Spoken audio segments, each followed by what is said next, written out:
Welcome to the Daily Vibecasting. It is Saturday, August 16th, 2025. And yeah, we are diving straight into the most intriguing, surprising, and thought-provoking post buzzing on X today. Think of it as your daily express lane to staying sharp on what matters. We're not just scrolling, we're, extracting the most important nuggets, giving you the essential context behind the headlines. It's true. And what's fascinating here is just the sheer range of discussions we're seeing today. I mean, from high-stakes global diplomacy to shifts in tech jobs and even a deeper look at the cultural conversation sparked by sports. So our goal is basically to synthesize these diverse perspectives for you quickly and clearly. Right. Moving briskly, covering a lot of ground, but always with that critical insight. Exactly. No lingering, just the key stuff. Okay, let's kick off and unpack this first post. It's coming from @JackPasobiec, and it really set the tone early today. He writes, "Breaking. President Trump is still up holding calls with NATO leaders from Air Force One as we sit on the tarmac. It is 2 a.m. and he has been traveling for 19 hours. 19 hours of travel. Then 2 a.m. NATO calls. I mean, that is just an incredibly demanding schedule. It really is. Especially at 79. Makes you wonder, how is that even possible? Well, it's an excellent point. And what's compelling here isn't just the schedule itself, but, how it connects to some recent studies. There was a 2023 study, I think in the Journals of Gerontology, that actually showed cognitive resilience in older adults under stress. Yeah. Sometimes intense situations can sharpen focus. Oh, interesting. Yeah, kind of challenges conventional wisdom. Yeah. And it does mirror historical data, like Reagan's active schedule when he was 78. So there's a pattern there, arguably. And that whole theme, the relentless schedule, we've seen it pop up again and again today. Like at Cat or Two, just put it simply. The man never sleeps. And then Nick Sarda reported he just arrived back in D.C. after nearly 20 hours of nonstop work, heading to Alaska and back while negotiating with Putin. It really frames the kind of effort involved. Indeed. That narrative of continuous, high-intensity engagement is definitely being underscored across the feed, even if, major news outlets haven't confirmed a final deal from that Alaska meeting yet. The focus seems to be purely on the dedication. Okay, speaking of those negotiations, this next post from @Kobisa, it takes us deeper into that diplomatic space, and it hints at something pretty big. Breaking. President Trump says Putin, Zelensky, and EU leaders have all determined that going directly to a peace agreement is the best way to end the war in Ukraine. It appears Trump is on the brink of ending the Russia-Ukraine war. Wow. A direct peace agreement. I mean, if that actually holds, that would be absolutely transformative. But is it, a real turning point? Or are there deeper complexities we need to consider? Well, it certainly suggests a surprising, maybe even rapid shift in strategy after that Alaska meeting. The mention of a broader coalition, even without a ceasefire confirmed yet. That's significant. But the big question really is historical precedent. Ukraine's been very reluctant in the past to cede territory or give up on NATO aspirations. Right. That's always been a sticking point. Exactly. And then there's the economic side. A U.S. Federal Reserve report from 2023 estimated the war added, up to 2% to global inflation, mainly due to energy sanctions. So, yeah, a successful peace deal could have a massive impact on markets, potentially lowering oil prices, reducing inflation. Okay, and just to kind of underline this push for a peace deal, we saw at JD Vance sharing a link related to Trump's claims, successful meeting with Putin, the call with Zelensky, all focused on this idea of a peace agreement for Ukraine. So the White House seems to be really doubling down on this angle. What are the biggest hurdles then, even if everyone seems on board? That's the key word, seems. Well, Trump has a history with deals like the Abraham Accords and some more recent ones. Research is pretty clear here. A 2023 study found ceasefires without really solid enforceable agreements.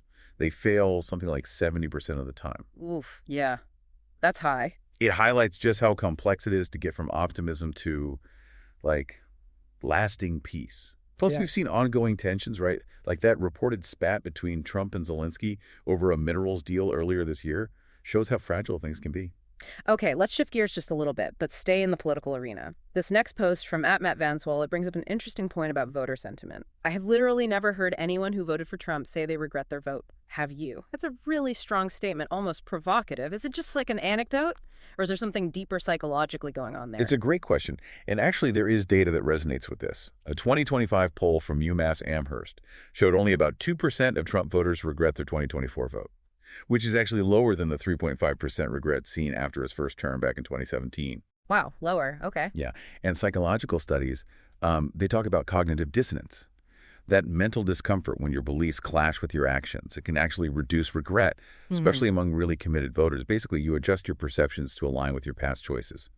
It helps explain that, persistent loyalty. Fascinating. All right, so while we've been digging into the political pulse, especially around leadership and voters, let's pivot. Let's jump into the forces reshaping our daily lives in the economy, tech, starting with this from @Elon Musk. You can order Starlink, get it delivered, and be online in under an hour. Under an hour. That's not just fast. It feels like a fundamental shift in accessibility, right? Especially for areas that have been underserved. Oh, absolutely. It's a real game changer. And this post really highlights the practical impact of integrating T-Satellite with Starlink and T-Mobile. Yeah. It's a genuine solution where traditional cell service is, spotty at best. Right. And if you dig into the tech specs, IE tests back in 2024 showed Starlink hitting global latency of just 29 milliseconds, speeds up to 220 millibabies. That's serious performance. Yeah. It fits into this broader trend of multi-network redundancy. An Ookla report from this year indicated 15% of U.S. mobile users are now using satellite backups. 15% already. Okay. Yeah, it's about building a more resilient, accessible internet. Okay, so that promise of rapid internet is exciting, but also makes you think about the other side of tech advancement jobs. This next post from @Unusual Whales, it flags a much more sobering trend. Goodbye, $165,000 tech jobs. Student coders seek work at Chipotle per NYT. Tech grads applying to Chipotle. I mean, that headline is just stark, almost unbelievable what's really going on in the tech job market. Yeah, that post reflects a really significant and frankly uncomfortable shift. That New York Times article laid it out pretty clearly. You had companies like Amazon, Microsoft, cutting tens of thousands of jobs, like 28,000 in January 2023 alone. Right, I remember that. And it's a mix of factors. Rapid AI adoption automating some tasks, plus broader economic adjustments that left a lot of new CS grads struggling. And while you see these huge projections, like McKinsey saying AI could add $13 trillion globally by 2030, other analyses are more cautious, like Nexford University suggested maybe only 70% of companies will fully adopt AI, meaning uneven job displacement. So not everyone benefits equally or at the same time. Exactly. And critically, research from the National Bureau of Economic Research just last year showed AI automation has already cut demand for routine coding skills by about 15% since 2020. It's a fundamental reshaping, probably not just a temporary blip. Okay, let's swing back to international relations for a moment. A really powerful and personal post shared by @BennyJohnson.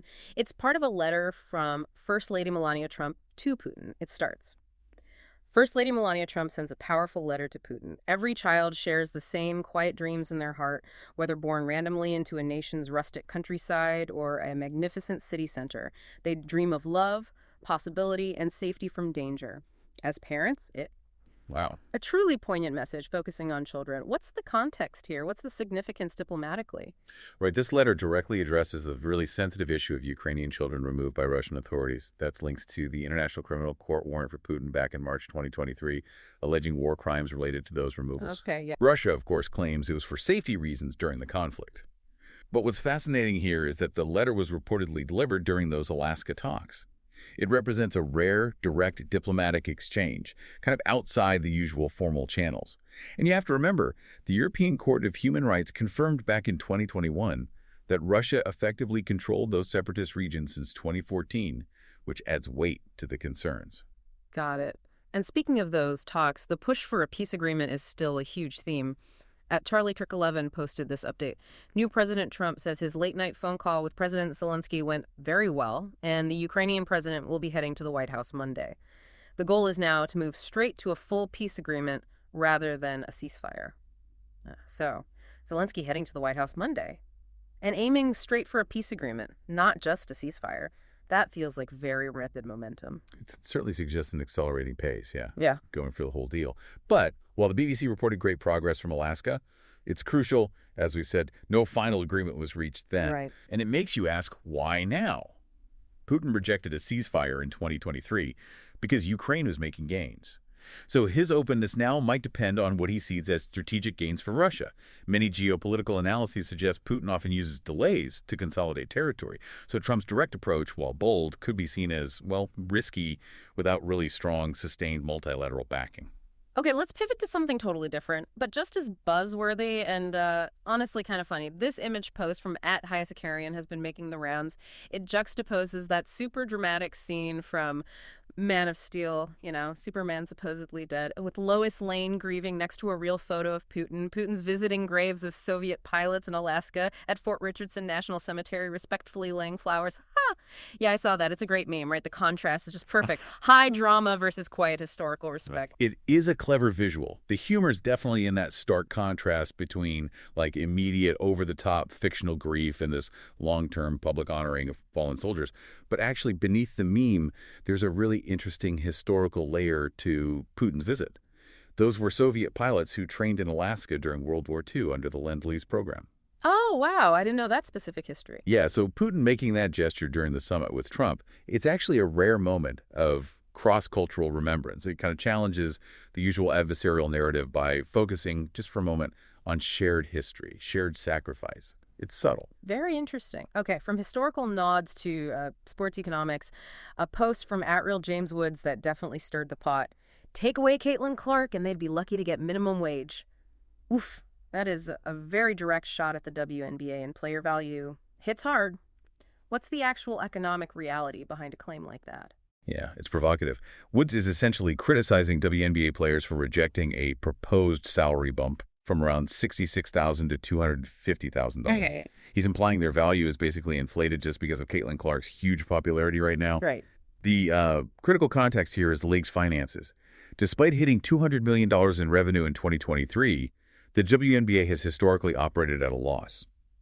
So rejecting a potential fourfold salary increase, it does highlight a potential disconnect between maybe player expectations and the underlying economic reality of the league, suggesting that even big raises might not be sustainable without broader financial growth for the whole league. Makes sense. Okay, circling back just one last time to President Trump's travels to wrap things up on that front. This post from @NickSwarter. Such, Justina, and it's around 3 a.m., and President Trump has just arrived back in D.C. after nearly 20 hours of nonstop work, heading to Alaska and back while negotiating with Putin, God bless 47. Nobody has ever worked this hard for our country. So another post emphasizing that, nearly 20-hour grind. Right, and this captures his arrival back in D.C. after that grueling trip, including the Alaska summit. It really reinforces that narrative we talked about, relentless dedication. And it's worth noting, apparently while he was airborne, he also had that lengthy call with President Zelensky. So it underscores the ongoing nature of these complex talks, even without an immediate ceasefire reported. Okay. And to wrap up our daily vibecasting today, let's look at some key domestic news. This from @FBI Director Kash. FBI numbers from August 15-16 as of early this morning.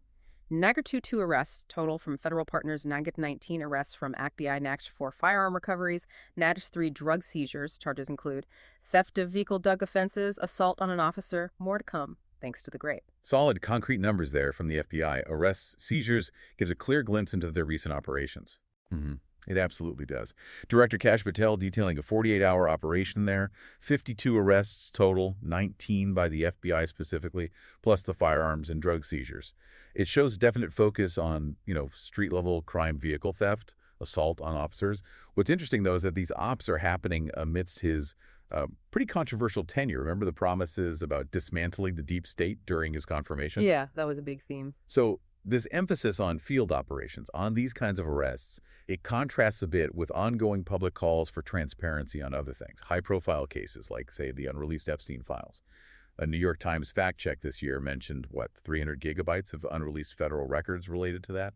So there's a sort of dynamic tension in the agency's focus and public messaging right now. Right. A lot happening on many fronts. And that's a wrap on today's daily vibe casting. We covered, everything from late-night global diplomacy and the shifting tech job landscape to voter sentiment and those crucial law enforcement updates. Our goal, as always, is just to cut through the noise, give you those essential nuggets of knowledge quickly and effectively. Yeah, and if you sort of zoom out, today's posts really show how interconnected everything is. Global politics, domestic policy, tech shifts, all happening in real time. It kind of leads you to wonder, doesn't it? How much does the personal stamina, the public image of leaders like we saw in some posts, how much does that truly impact their actual ability to navigate these incredibly complex challenges, both globally and at home? Think about how these figures, their online presence, how it both reflects and actively shapes the critical conversations of our time. It's definitely something worth pondering as you go about your day. Absolutely. Food for thought. Thanks for joining us for this deep dive. We hope you feel a little more well-informed and maybe a lot more curious. Until next time, keep digging.